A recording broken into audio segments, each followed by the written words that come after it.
Do you know the man who taught Christians how to pray?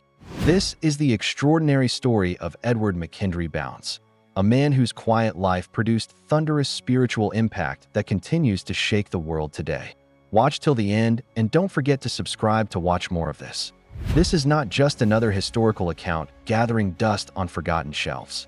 This is a vibrant, heart-gripping saga of transformation, from a small-town lawyer to a Civil War chaplain, from a broken widower to an author whose books have become spiritual dynamite for millions seeking deeper intimacy with God. Picture a humble Missouri preacher, writing by lamplight after hours of prayer, penning words that would one day guide everyone from Billy Graham to modern pastors across the globe. On August 15, 1835, in the rolling hills of Shelby County, Missouri, a baby boy entered the world who would one day teach the church how to storm heaven with prayer. Edward McKendry Bounds was born into a frontier world where survival required grit and faith in equal measure. His father, Thomas Jefferson Bounds, worked as a county clerk, while his mother, Hester and Purnell, was a woman of deep Methodist faith who filled their home with prayers and hymns. As a teenager, Edward showed remarkable intellectual promise. At 17, he began studying law, and by 19 in 1854, he had passed the Missouri bar examination and was practicing as an attorney in Brunswick.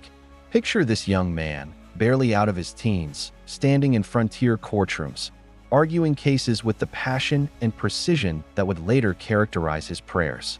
He was successful by every earthly measure, building a reputation as a skilled lawyer with a bright future ahead of him. But God had different plans. Somewhere in those early years of legal practice, Edward began to feel a stirring in his heart that no courtroom victory could satisfy. Like a melody he could not quite make out but could not stop humming, a divine calling was growing stronger in his soul. In 1859, at the age of 24, Edward made a decision that would reshape not only his own destiny, but the prayer lives of countless believers yet unborn. He laid down his law books, walked away from his successful practice, and answered God's call to preach the gospel. The transformation was remarkable. The same passion that had made him effective in the courtroom now burned for souls and for the kingdom of God. He was licensed to preach in the Methodist Episcopal Church, South, accepting his first pastoral assignment in Brunswick, the very town where he had practiced law. Can you imagine the conversations in that small Missouri town? Some probably thought he had lost his mind. Others might have nodded knowingly, recognizing that this calling had been building in his heart for years. In 1861, when Edward was 26 years old, the United States erupted into civil war. Edward's sympathies lay with the Confederacy, a decision that would cost him dearly. He volunteered to serve as chaplain for the 5th Missouri Infantry, carrying the gospel into the chaos of war. Picture this young preacher, moving among soldiers who knew they might not see another sunrise, offering comfort and holding the hands of dying boys who cried out for their mothers. But Edward's service was cut short in a way that would test his faith to its core. In 1862, Union forces arrested him for refusing to swear a loyalty oath to the United States government. For 18 months, Edward languished in prison, first in St. Louis and later banished to Arkansas. Imagine this man of God, accustomed to preaching to congregations, now confined behind bars with nothing but his faith to sustain him. Here is where we see the character that would make Edward Bounds a giant in the realm of prayer. Instead of becoming bitter or losing faith, he used this time to deepen his relationship with God. Prison became his prayer closet. Isolation became intimacy with the Almighty. The very circumstances that were meant to break him became the crucible that refined his spiritual gold. When he was finally released in 1863, Edward returned to Missouri a changed man. The easy answers of his youth had been burned away, leaving behind a faith that was tested, proven, and unshakable. In 1864, he married Emma Elizabeth Barnett, and together they began building a life of ministry. They were blessed with 3 children, but frontier life was harsh, and only one survived to adulthood. Then, in 1874, tragedy struck again when Emma passed away, leaving Edward a widower at 39. These personal losses, the children who died too young, the wife who passed away in the prime of life, were not merely sad footnotes in Edward's biography. They were essential chapters in the formation of a man who would teach the world how to pray. Suffering had become his seminary, loss his teacher, and grief his guide into the deeper mysteries of faith. In 1876, he married Harriet Elizabeth Barnett, Emma's cousin, and together they would have 6 more children. As Edward's ministry flourished in the post-war years, a pattern began to emerge that would define the rest of his life. He was not content with ordinary pastoral work. While other ministers focused on sermon preparation or church administration, Edward was becoming consumed with prayer. His various pastorates across Missouri became laboratories for testing the power of prayer-driven ministry. Churches that had been lukewarm began to experience revival. Wherever Edward went, spiritual awakening seemed to follow. But it was his personal prayer life that truly set Edward apart. Colleagues began to notice something unusual about this quiet Missouri preacher. Every morning at 4 o'clock, while the rest of the world slept, Edward would rise to meet with God.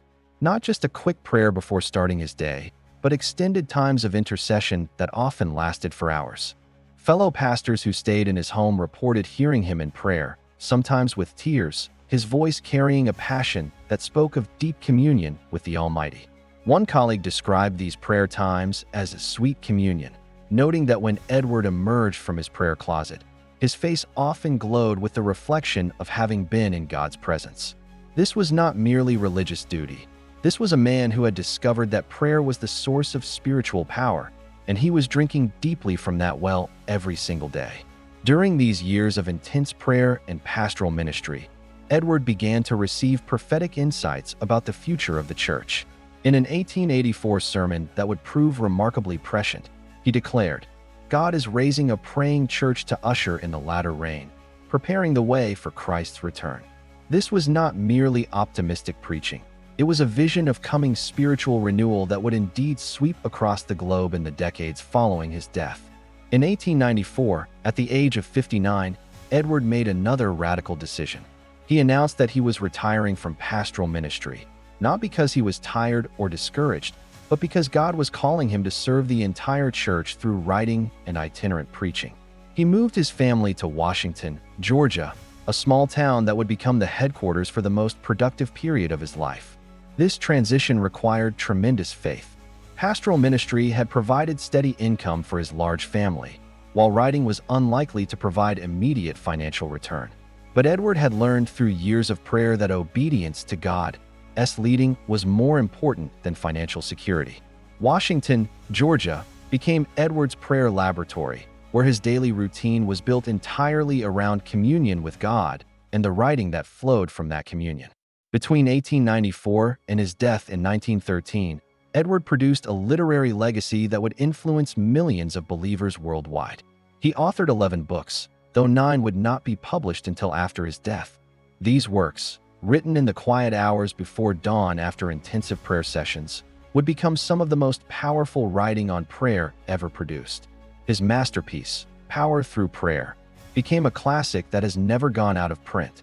In this book, Edward argued with passionate conviction that the church's greatest need was not better methods or more eloquent preaching, but men and women who knew how to pray with power.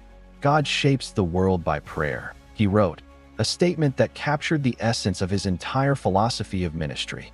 Edward also delivered prophetic warnings that resonate powerfully today. In 1889, he declared, "If the church forsakes fervent prayer, it will lose its power and drift into formalism." This proved remarkably accurate as many denominations gradually became institutional shells of their former selves throughout the 20th century. But his warning was not given in despair. He believed that a return to fervent prayer could restore spiritual vitality to any church or believer. His dedication required tremendous personal sacrifice, particularly from his family. His early morning prayer routine meant he was often absent from normal family activities, and his itinerant preaching ministry meant extended absences from home. Yet his wife Harriet supported his calling, understanding that she was married to a man with an extraordinary divine assignment. On August 24, 1913, at the age of 78, Edward McKendry Bounds quietly passed away in Washington, Georgia. His death received little notice, and most of his books remained unpublished manuscripts, known only to a small circle of friends. From all external appearances, Edward had died in obscurity. He had no grand cathedral bearing his name, no large organization, no wealthy endowment funding his legacy. Billy Graham, who would become one of the most influential evangelists in Christian history, credited Edwards' books with shaping his understanding of prayer. Countless other ministers and missionaries found inspiration in works that had been written in the quiet hours of a Georgia morning decades earlier. Looking back, the prophetic nature of Edwards' writings becomes even more apparent. His declaration that prayer will birth a revival that shakes the earth proved remarkably accurate as the 20th century witnessed unprecedented spiritual awakening around the globe. His vision of a praying church that would see heaven move and nations turn to God is being fulfilled today through global prayer movements that unite believers across denominational boundaries. Edward Bound's story is ultimately not just about one man's extraordinary prayer life, but about the potential that exists within every believer who is willing to take prayer seriously. His life poses challenging questions. Are we willing to restructure our schedules to prioritize prayer? Do we believe prayer actually changes things? Are we willing to persist in prayer even when we do not see immediate results?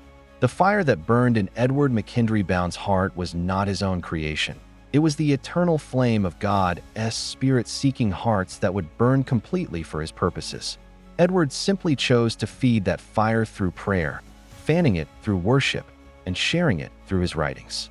That same fire is available to every believer today. Read Power Through Prayer.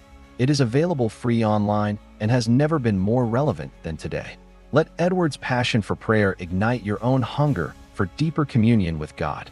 Most importantly, do not just admire Edward Bounds from a distance. Follow his example. Rise earlier tomorrow morning. Spend extended time in prayer. Begin to develop the disciplines that will transform you into the prayer God wants you to become. The fire is still burning. The invitation is still open. The prayer closet is waiting. Will you catch the flame that consumed Edward Bounds and allow it to transform your life into a beacon that guides others into the presence of God? The choice is yours. The opportunity is now, and somewhere in eternity. E.M. Bounds is cheering you on, knowing that the most powerful chapters of the prayer story are yet to be written by ordinary believers who choose to become extraordinary prayers.